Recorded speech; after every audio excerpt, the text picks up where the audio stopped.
Welcome everyone to the Goddess Temple. My name is Chris, and for today's message, what Goddess has coming through is ceremony is empowering. Now, why is ceremony empowering? How could it possibly be so empowering? This is a lost art, I find, and it got lost because it got muddied up with ego and with power and with ways of continuing to hold people's engagement without growing and evolving with them. And so that's why I feel like a lot of the churches, temples, and other religious structures have fallen off. And yet it still lingers because we understand on a human and on a subtle level, on a energetic level, that the potency and the purity of what the messages are, what the stories are, what the teachings are. There's something about the I just got a little sidetracked there with that honking. It just felt absolutely perfect. But so I'm going to continue. So the messagings that the churches have, the core aspects of it, it still stands. Like, there's still purity in it, but it's genuinely asking for the people that have communicated it, the people that have taken up these words and used it. They did so from a place of distortion. And so whichever part that life has taken you through and encouraged you to lean into spirit, to lean into nourishment, to lean into nourishing your energy body, it took time. And you're sorry if this is not making sense, and I hope it really does. The energies have been just so potent for me right now, so I'm just going to keep going with it. But it's taken you time for you to come back to yourself. And so whatever the message is for whichever religion, whichever book, whichever speaker, whichever motivation gives you the energy, the surplus, so you can excel, so you can be guided back to your most highest alignment and growth and journey, that is exactly what is being done for you. You are always guided to your most aligned path. And there's a few things that we come in with, whether it be from whichever energy body that you're looking in from. There's certain things and certain themes that must be acted on, that must be lived out. And so giving yourself the grace, the ease, the patience to listen, to see, to get inspired, to get excited, about creating, to play. It's also very necessary because you get to have fun. And half the time we look at people that are rich and wealthy, or that someone has something that you don't have. It's actually a great teacher. One, that person is actually enjoying it, or they're not, right? And so whichever thing that you are seeing from them, what you're seeing is that that person has something that I would freaking love and enjoy. And that person may come from a place of, I already have it. Now it doesn't have much weight. It doesn't have much value. The novelty of it is gone. The enjoyment, the pleasure of it, it's gone. I don't resonate with it. And so for them, they got reminded that, hey, you know what? There was this thing that I deeply enjoyed, and thank you for reminding me that I need to go back into joy and play again and do the thing that I really love doing. So let me do just that. Let me play in just that. And then for you, it's like whatever you want, you don't want. I mean, like, I would absolutely love to have it. So I get to also be in my joy and my play and my pleasure. And so we are mirrors to each other, whether we know it or not.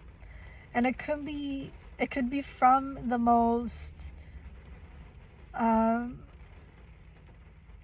strange place of being perceived as being a malice place. But genuinely, it's this excitement and joy of being in pleasure, being in play, being creative. And sorry, I just saw a vehicle pass by, and this was a vehicle. Whenever I see it, I'm like, I cringe at it, and I don't like the way it looks. It's also filled with parts of my past that I don't want to, that I didn't enjoy. Okay, and so I saw it after so many months, and it was just a reaffirmation that whatever I had to work through and whatever that I didn't heal from, it's finally done, it's finally healed, and I get to purely be in play and pleasure now and welcome in this new life. So you'll be getting signs from life around you in the ways that you didn't know. You'll be getting triggers as in emotional emotional eruptions, right? Now, when you always and only look to feel only pleasure, that says something. Critically look at it, because it could be that you've been experiencing so much discomfort, so much chaos, so much uncertainty, so much that you don't know where to go with it, you don't know what to do with it, you don't know who you need to be, who you need to become, and any of that. And so you step into this place and you're like, you know what? I need pleasure. I need something that gives me ease, right? Pleasure means ease. It's a place of balance and pretty much harmony, right? Where it's not too much in any direction of too much joy, too much pleasure, or too much pain and too much discomfort, right? It's not in places of extreme, because pleasure can be extreme just as much as pain can be extreme. And so when we look for pleasure, what we actually mean by that is something that's not big and extravagant, but also balances out the discomfort that I've been feeling. And sometimes when you do feel pleasure, the balance for that is the discomfort, right? Too much pleasure can give you discomfort. And so you learn to play with these kind of balancing acts of what's good, what isn't, and understanding what feels balancing for you.